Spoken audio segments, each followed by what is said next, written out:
Hey guys, who loves coffee? Tell you what, I do. And if you know me, you know I like coffee. So today we're going to talk a little bit about coffee. And I'm going to talk about a company called Geva. If you've never heard of them, Geva, G-E-V-A, coffee.com. And believe it or not, these guys are, first of all, they're really, really awesome.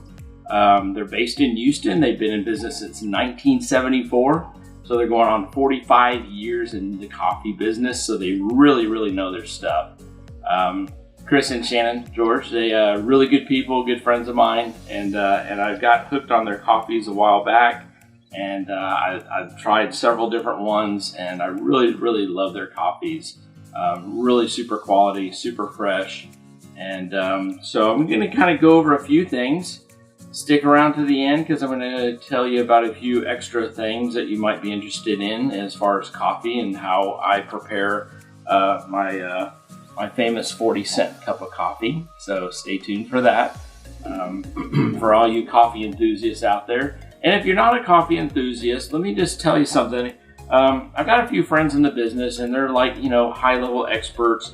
I'm not going to try to pretend like I'm a coffee expert. I always feel inferior talking to them because I really want to talk the lingo and I really want to learn more about coffee, and there's so much in-depth information and the way that the beans are, grown and harvested and washed and roasted and so on and so forth, that I really want to learn more about this from them. But, they tell me it's kind of like, whatever your preference is and however you like it, that's the way you should drink it. And, I'm thinking, I'm not a coffee purist because I like sugar and cream and, syrups and stuff like that, so don't worry about that. It's not complicated. It's just basically making it however you like it.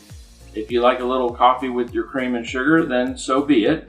That's the way you like it. Enjoy it. I mean, that's the beauty of coffee, is you can make it any way you want. So stay tuned to the end because I got a really cool little tip for you guys. That you guys really might enjoy, so hopefully it'll help you out. So my name is KerryStessel, and this is the Foodie Club channel on YouTube. I appreciate you guys tuning in and watching. If you haven't done this yet, please subscribe to the channel down below. Hit the notification bell wherever that shows up below the video, and you'll be notified whenever I upload a new video. And if you would give it a like, hit that like button down there below. It just takes a second. It helps me with the YouTube algorithm for the videos, and I would greatly appreciate that. If you want to share the video, that'd be even more appreciated. So we're going to start with this one here, and you can probably tell by the size of the bag that I definitely love this one. So this is a kilo bag, which is 2.2 pounds. And so when you get a kilo from, this is Mexico. This is their Mexico roast.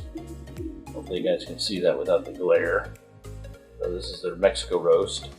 Geva coffee since 1974, right there. Based in Houston, good stuff. But I really love this coffee. It's really good. So I get my kilos from Mexico. My son thinks it sounds like a drug deal when I'm ordering this stuff. I need a kilo of the Mexico.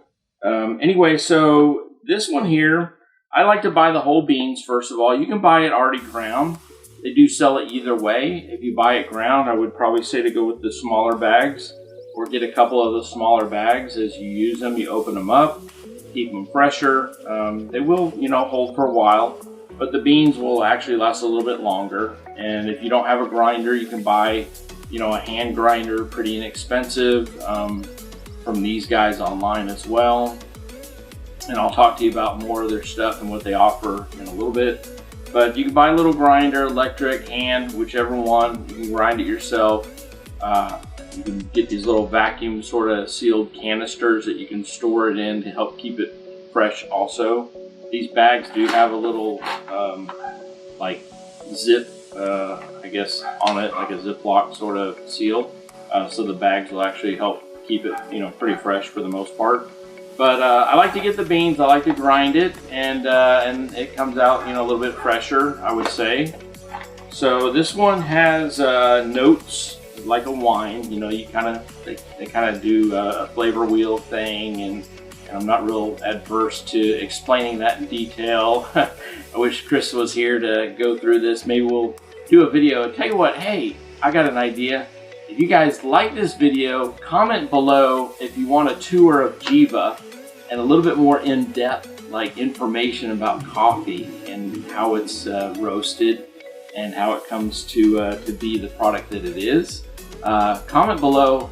I want to see a Geva tour, and I'll make that video happen if I get enough requests for it. So comment below, do that, and I'd love to take the tour with Chris and check out their facility in Houston.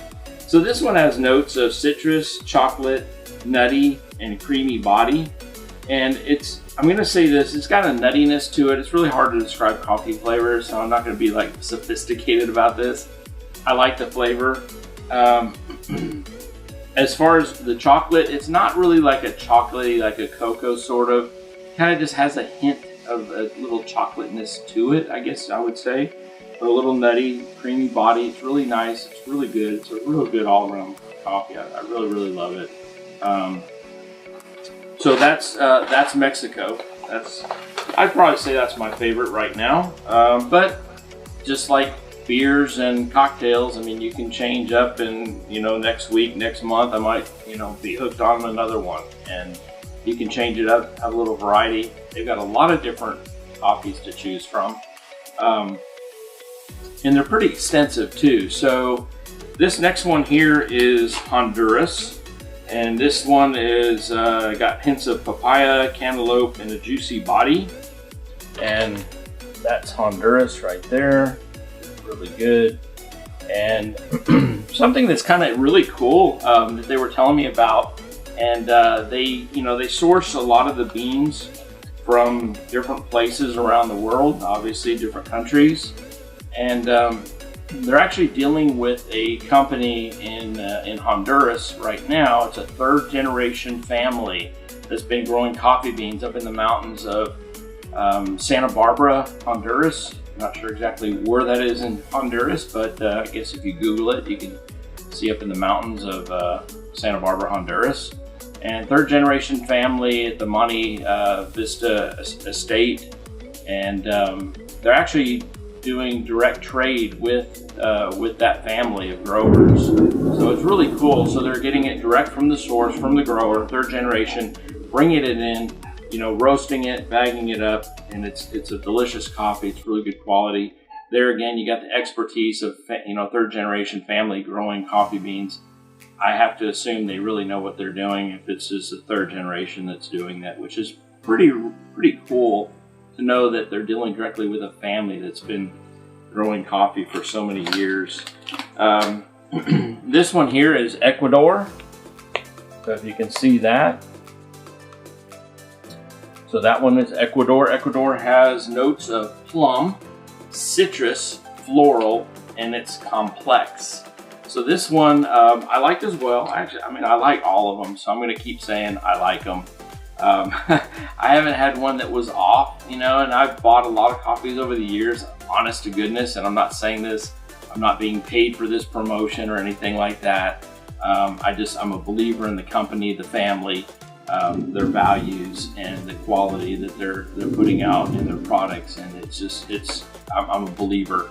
But I've tried a lot of different brands of coffees and craft coffees and small roasters, small batch stuff like that over the years, and commercial coffees. And there's some good commercial coffees out there too. There really are. But it's kind of hit or miss, and I've always been, oh, that one's good, and I'll write it down, remember it, so I make sure that I order it next time, or I remember that I liked that one or didn't like that one. But it's been kind of hit or miss. So, but every one that I've tried, I've really enjoyed the coffees. Not so much with some of the commercial ones that I've bought that were like, not for me. Maybe somebody else, but not for me. But this is Ecuador. Has a little bit more depth of flavor, I guess, if you will. It's hard to describe coffees, but if you like notes of citrus and plum and you want something a little bit more in depth, definitely go with something like that. This one right here is a classic espresso roast, and that's their classic. Now, there's a lot of restaurants. They do, Geva does a full service coffee service. I guess that makes sense. But they're the full service, so they do sell to a lot of restaurants. You probably had their coffee before if you've been to any of the restaurants that they sell their coffees to. There's a lot of them around town. You might have seen the Geva logo on the bags in the restaurants if they advertise it or not. Some do, some let it be known. Some keep it kind of just not a secret, but they don't advertise, I guess, that they use Geva coffee. But there's several places around that do. For example, one place that I'm a big fan of also is the Toasted Yolk. They're locally owned, franchising out, growing, amazing food, really good breakfast, lunch, brunch type place in the Woodland Spring, Houston area, and expanding beyond. But they proudly serve Geva coffee. So if you go there, if you've had the coffee, that's Geva. If you like it, then you're with me. But this is their classic espresso roast. It's got notes of dark chocolate, it's buttery, it's sweet, and it's full body. So it's not a bitter, strong, overpowering type of espresso. It has a really nice balance to it. This is the type of espresso that I can only tell you that I like. There's a lot of good espressos out there, and there's other ones that I've tried and I've liked and not so much. Just like everybody else's preferences are going to be a little bit different. All I can say is try it. If you like espresso, I think you would really enjoy this one. It's got a really nice body, good flavor profile, good depth, but it's smooth. It's not like bitter, burnt, anything like that you might get out of some of the commercial espressos that you might have tried. Definitely not as pleasing on the palate unless you just like straight black, hardcore coffee. But I think you'll really enjoy this one if you give it a try. This one here is Coastal Espresso.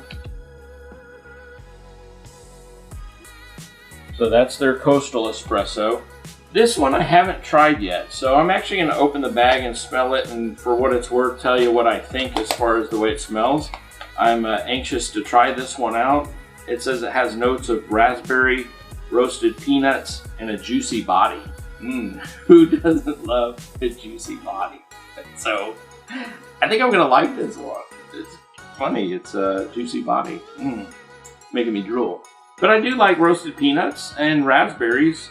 Like I said, these notes are like hints of sort of a flavor profile that you might, if you concentrated on these flavor profiles and you were tasting it at the same time, you might say, oh yeah, I kind of pick up a little of that essence, that flavor of those things. They're not like straightforward, like, ooh, this is raspberry and peanuts, flavor. It's not like that. They're like little hints, just like wine. Same thing with wine.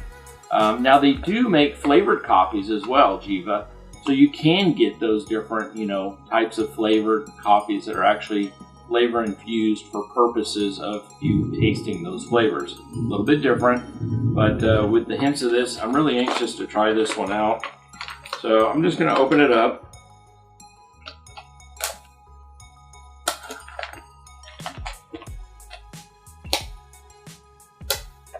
Maybe I won't open it up.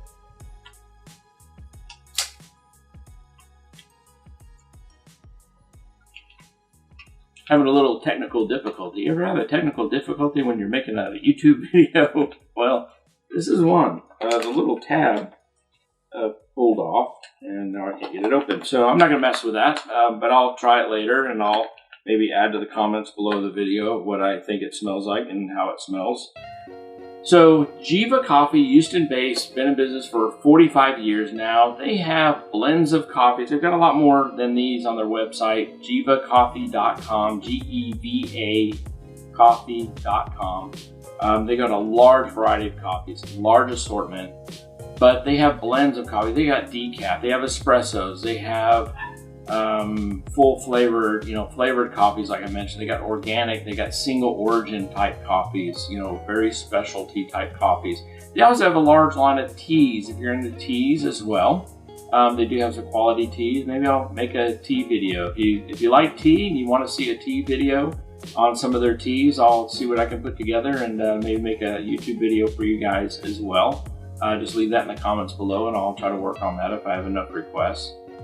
But they also go further than that. Like I said, they do offer full service coffee service where they'll go into the businesses, they'll service the coffee machines, they'll train the employees on making it, they'll do maintenance if you need maintenance or repairs, cleaning it, calibrating the machines, the espresso machines, and so on and so forth. So they're there for full support. So if you own a business and you're thinking about getting into the coffee business, these are the guys, these are the pros that you definitely want to talk to. They will, I promise you, they will help you get it set up right for your restaurant or your business or your coffee shop. They will get you supplied with the right products, the right equipment. They even sell cups and sleeves and caps, everything for the whole gamut of offering coffee to your customer or guests. So, but they also sell equipment. They do sell espresso machines. They sell drip brewers.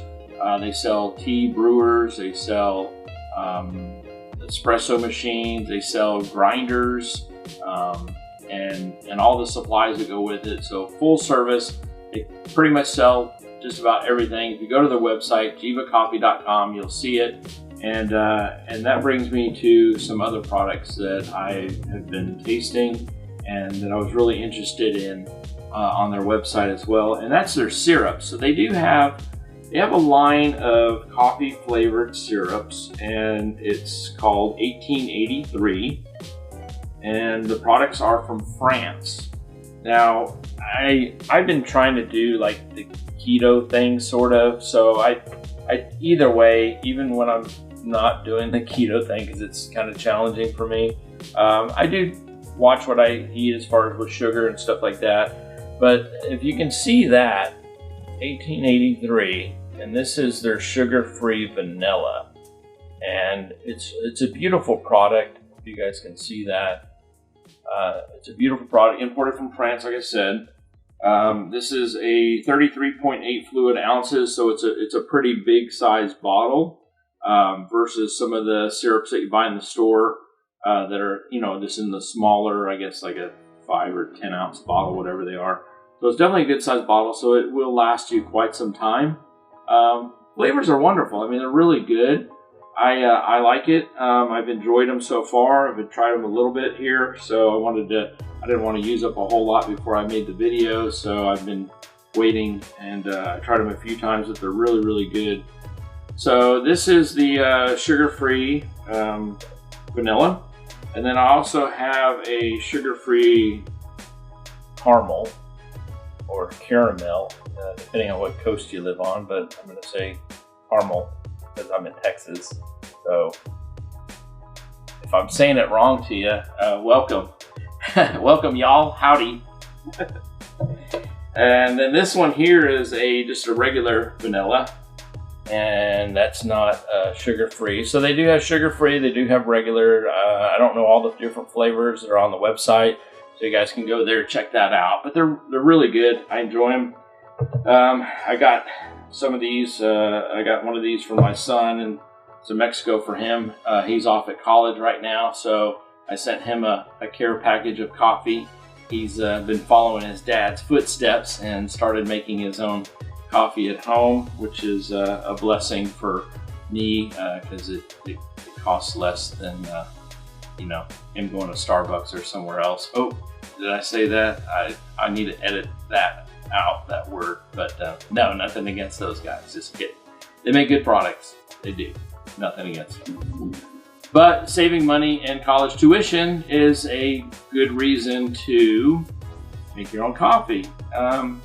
So don't hate me if you own a coffee shop. I'm not against that. I do enjoy going out and getting a coffee and having a nice latte made, and the latte art and everything like that. And I support you guys 100%. And I love going out and getting coffee and hanging out on a Saturday morning or something like that, and enjoying a nice cup of coffee. So that's an awesome experience. Don't give that up.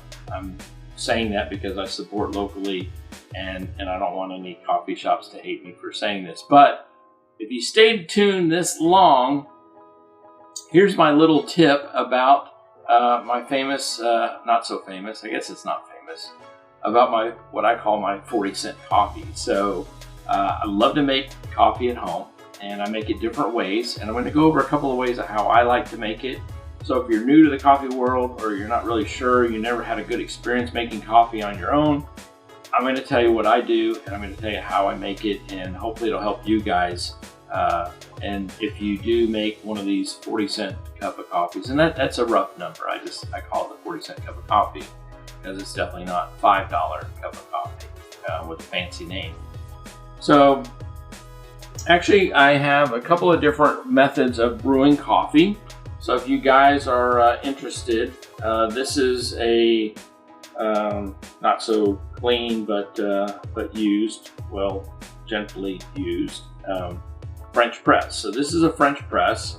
You can buy these on, wherever, on Amazon. You can probably buy them from Geva if they have them on their website. I'm not positive. But the French press is basically, and they make metal ones, they make glass ones. This one's glass, and they make, different types, sizes. They make bigger ones, smaller ones, and all that. Different designs on the bands and everything, and the legs and all that. But basically what it is it's a strainer. It has a strainer, and it's on a rod, and that goes up and down. And basically what you do is you put your hot water in here. Unless you're going to do cold brew, then you would put cold water in there. Sorry. Kind of a given, I guess. But anyway, so you measure the water. So I use 2 tablespoons of ground coffee per 1 cup of water when I'm using the French press or when I'm doing cold brew. So 1 cup of water to 2 tablespoons, level packed tablespoons of ground coffee. And basically you'll put that in there. I give it a little stir just to make sure that the coffee kind of gets absorbed into the water a little bit. You put the little strainer plunger on top. What I like to do is I'll press the strainer down just to the top of the water. So you see a little bit of the water come through the strainer, then I know that the coffee is actually submerged into the water. So it doesn't have like an air gap in between there. That's just something I do. I don't know if it makes a difference or not, to be honest with you. So when you're brewing coffee, you're going to put in hot water, and yes, this is tempered glass, so they will maintain. You don't want to put boiling water in there, so if you boil the water, wait till it stops bubbling and then pour it in here. You'll be fine.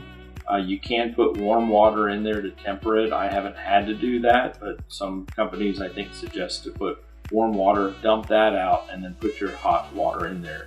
As long as it's not bubbling and you pour it, you should be fine. They do recommend you use a plastic spoon in there, no glass, no metal, just in case something breaks or chips or something like that off in there in the hot water. So typically what I do, and I know there's like coffee aficionados out there that are like correcting me as I go along. I'm just telling you what I do. I'm not a professional coffee. I just enjoy coffee. I love coffee. So I put it in there usually about 3 to 5 minutes, depending on how strong you want it, maybe longer, but I think the recommendation is like 3 to 5 minutes. And then once that time has passed, then you just slowly press down the plunger, and then it goes down to there. It doesn't go all the way to the bottom because it has to leave a gap for the coffee grounds themselves. And then you basically just pour your coffee. So that's a French press. That's one method. They have pour overs, which is kind of like a cone thing with a beaker thing, and you put the filter thing in there, and then you measure out the water on. And you've seen people like with a scale, and they measure the water and so many grams of water and ounces of water and grams of coffee and all that. And they really get down to like an exact science. Like it's very, very precise. I was reading something earlier on one of the recommendations from Geva, one of the methods of brewing this one coffee. And it literally is like seconds, 30 seconds, and then do this after 1 minute and then another minute. And basically by the time you're done, it's like 3 to 5 minutes. But you go through this whole process, and it's very specific. There's an exact like science to it. And that's really cool. And I appreciate, and I kind of enjoy seeing somebody go that far into making coffee. Do I do that? I don't. I'm not like a coffee geek, but I find it very interesting that they go to that extent to create this, perfect cup of coffee, if you will.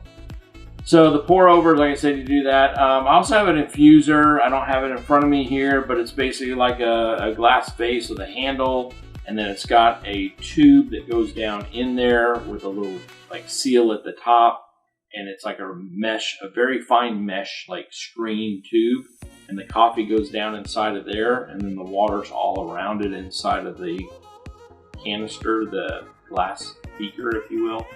And you put it in there, and I usually use that for my cold brew, which I'm actually making right now, which is why I don't have it in front of me to show you guys. But you can go on to like Amazon and you can search for coffee brewers, and you can look at all these different ones, and you can probably find some, you know, other YouTube videos out there on how to make the perfect cup of coffee or different methods of brewing coffee.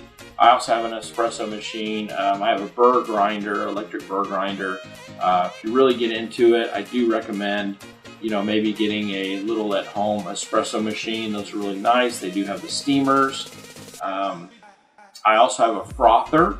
If you Google battery operated frother for coffee, those are really cool for cream, or heavy whipping cream, or half and half, or steamed milk, or not steamed milk because then it would be froth.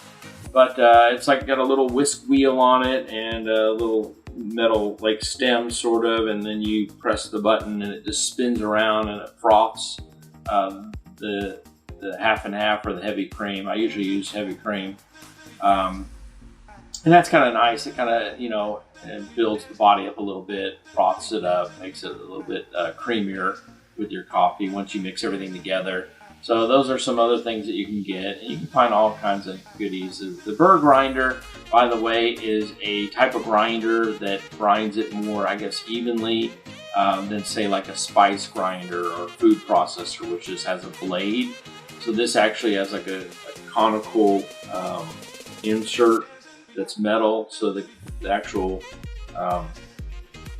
coffee beans go down in there and it grinds it. It's more uniform, so the extraction, from what I understand, I may not be 100% on this, so correct me if you want to. I'd love to hear if I'm wrong on this, but basically it just grinds it more uniform, so the extraction process when it's brewing is more uniform, and it I guess brings out more flavor, if you will. So that kind of makes sense to me. So I do have a burr grinder, I do have an espresso machine, I do have a drip coffee maker, and then the frother, which is fun to use as well.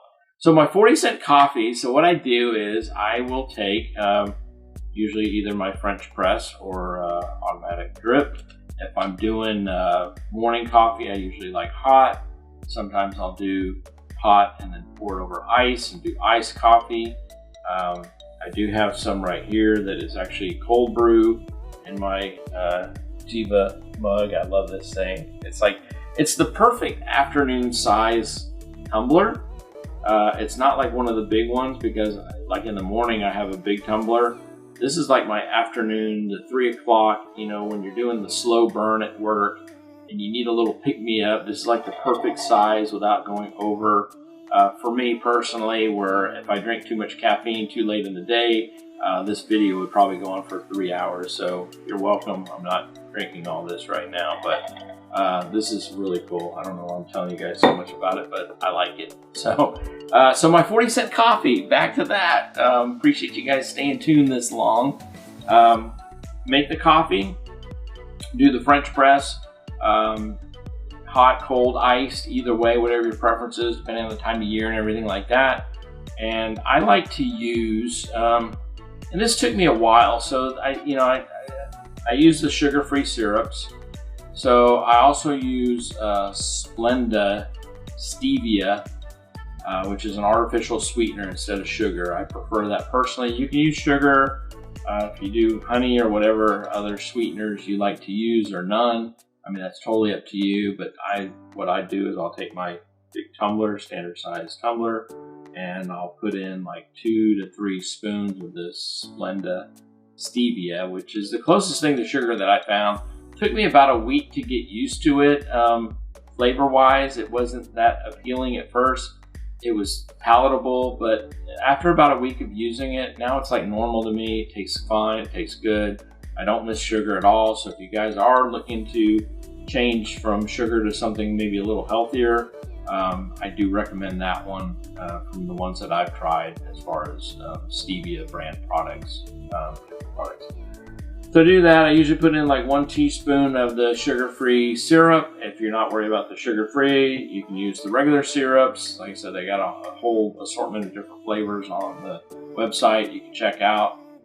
So I usually use about 2 to 3 of the stevia, 1 of the syrup, and then if I do the ice, I do the ice. And then I prefer personally heavy whipping cream. I think is really nice, gives good flavor. I also will use half and half, so if you have a preference of half and half, you can do that. And I usually put, this might be excessive for some of you guys, but it's, like I said, it's a standard size tumbler.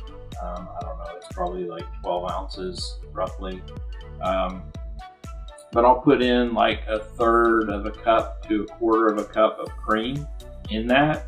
And if you're not into that, there are some, I actually bought some other products and I'm not going to go into them, but they're non-dairy type products. One is nut pods, and there's some other ones that are like nut-based milks, you know, like almond milks and stuff like that, that you can check out and experiment. It doesn't give you quite the creaminess, but some of them aren't bad, and they're probably a little bit healthier if you're trying to do the non-dairy or vegan or something like that. And then the last thing that I like to put in my coffee, just because, I don't know, I think it's good for me, is MCT oil. So if you're doing, I think that's what they call bullet coffee, but I'll add in like a tablespoon of MCT oil in my coffee as well. And it's kind of oily, so I kind of stir that in. But overall, with all that in there, it's probably around 40 cents a cup that I'm paying versus $5. So if you're doing that, you know, once or twice a day, and you're saving, you know, about $4 or $5 a day on coffee, you know, that's $10 a day. That's, you know, it starts adding up. So if you guys want to save some money, but at the same time get quality products, you'll enjoy it even more because you're saving money and you're affording yourself the quality product that you should be buying, and not the cheapest generic stuff because you want to go out and buy expensive coffees. Don't get me wrong, I still enjoy that cup of coffee out there. But you guys, I appreciate you guys watching. Hope you hit the like, subscribe, notification bell, share the video if you want, comment below. Let me know if you want to see a video of the tour of Geva, of their factory and the roasters and everything. I think that'd be cool to do. If you want to see a video on teas, I'll check into that, see what all the teas are that they offer, and I'll make a video on that as well. I appreciate you guys watching. My name is KerryStessel. This is the Foodie Club channel, and we will see you guys on the next one. Thanks for watching.